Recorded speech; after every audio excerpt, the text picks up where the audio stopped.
Cottonmouth. There he goes, gaping his mouth open. Alright, right here, I just caught this cottonmouth. I was able to, that's somebody riding a motorcycle somewhere out there in the distance. We were able to pull him out here, see if he could do the mouth thing. He's thinking about it. That's his little defensive posture right there, so we want to be careful. Reaching adulthood here, still has a little bit of those colors on him, really cool. A little bit of that pattern. They typically start to lose that over time as they get older, as well as the yellow tip on their tail. This one doesn't have the yellow tip anymore, but as a juvenile they got this bright yellow tail that they use as a lure. So they got this big infamous background for being, you know, big bad snakes, but they're really not. They just don't want to be bothered. Look at my fangs. You don't want this. You don't want to mess with me. I'm gonna let him just crawl back over there where we got him. Okay, it took a little bit of chasing around to do, but I finally got him. Nice sized ribbon snake. These are some of the bigger ones that I've caught before. They are closely related to garter snakes. They are very swift. They are harmless, non-venomous species. They can bite. This one was biting a little bit. Yeah, beautiful snake. Beautiful stripes going down it. Decent sized specimen here. The ribbon snake.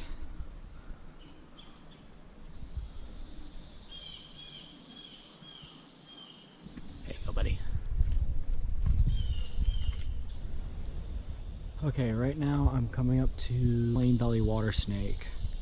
These are a non-venomous species. People mix these up with water moccasins all the time, but this one is a non-venomous snake. There he is down there.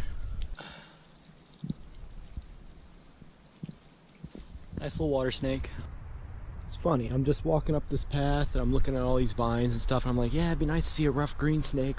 And then BAM! A little pamphlet talking about them. Like a big tease in the face. They are out here.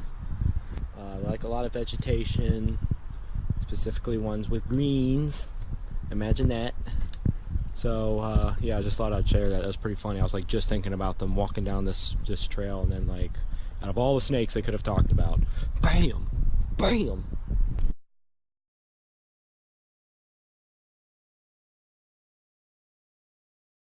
DeKay's brown snake I just found. Wow, he's actually acting pretty defensive for a little DeKay's brown. These are slug-eating snakes. You find them under rotting logs, wood source. They usually don't get too much bigger than this. Completely harmless species, all brown, and they show that little bit of white between the scales, usually when they puff up. Another little species here to document, but I'm gonna let them go. I just thought that was really cool. I usually see these in the fall, not in the spring, but hey, I'll take it. You just look so happy to see me. We got us a speckled king snake right here.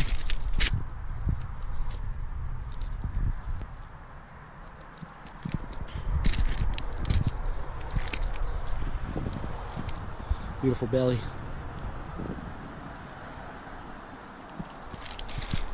Nice little snakey. Oh, sweet. Just found this rat snake here. Not a full-fledged adult, but decent size, fairly healthy. These guys are mostly arboreal. They are closely related to the corn snakes, native to Louisiana as well, but I don't really see corns along the southeast in this area here. But here is a gray rat snake here, one of the subspecies of the western rat snakes, along with the Texas rat snake. So, cool little find here. I don't find these guys too often, only about once or twice a year. But and they can go straight up a tree vertically. Their climbing skills are amazing for snakes.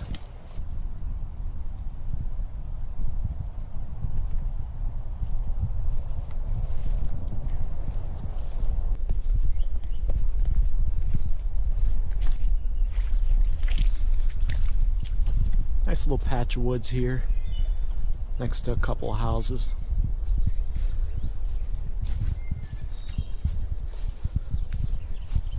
Small little low populated area.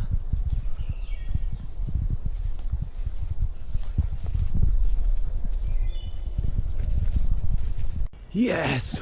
Okay guys, so oh my, so right here I just caught okay, I couldn't catch him in action. He started going instantly, but thought it was a black racer for a second, but actually this is a lesser common species. This is the what's called a black masked racer, close relative of the black racer, which is the ones we mostly know of here in Louisiana. Ooh, fell into a hole.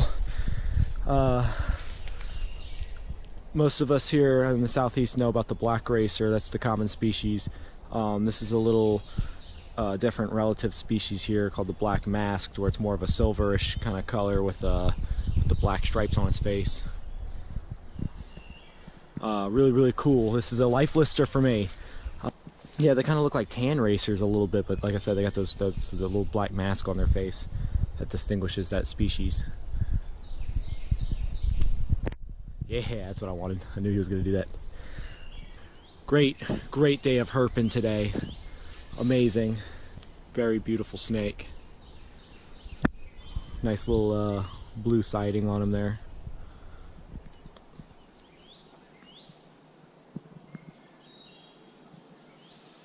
All right.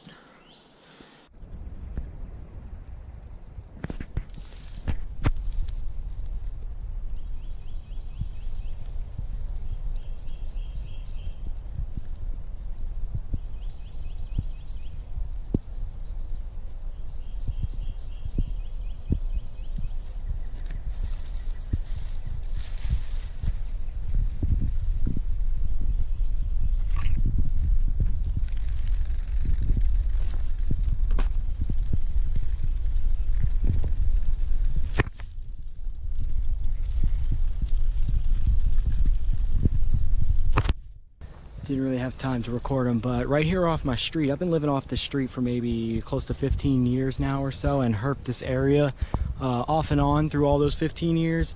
Found 2 mud snakes in this area, hundreds of moccasins, hundreds of water snakes. Right here's a life lister I just caught off the street. This is a glossy crayfish snake.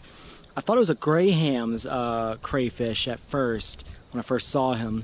But turns out they're not indigenous to this area, according to the map of Louisiana Department of Wildlife and Fisheries.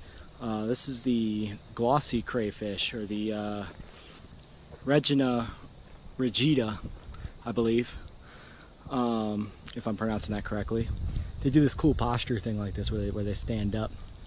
They get their name because they look wet. They always got that glossy kind of look on them, especially in the sun. You can see that real well. They got like a double dotted line underneath them, which is real cool. I found it, I thought it was a Nerodia for a second. I was like, what the hell, is that a plain belly? Because we got a lot of plain belly water snakes around here, but I grabbed them and pulled them up and saw the face, and I was like, no way, it's a crayfish. This is a life lister for me. I did not know we had these around here. So definitely a score. Just thought something I would share with you guys.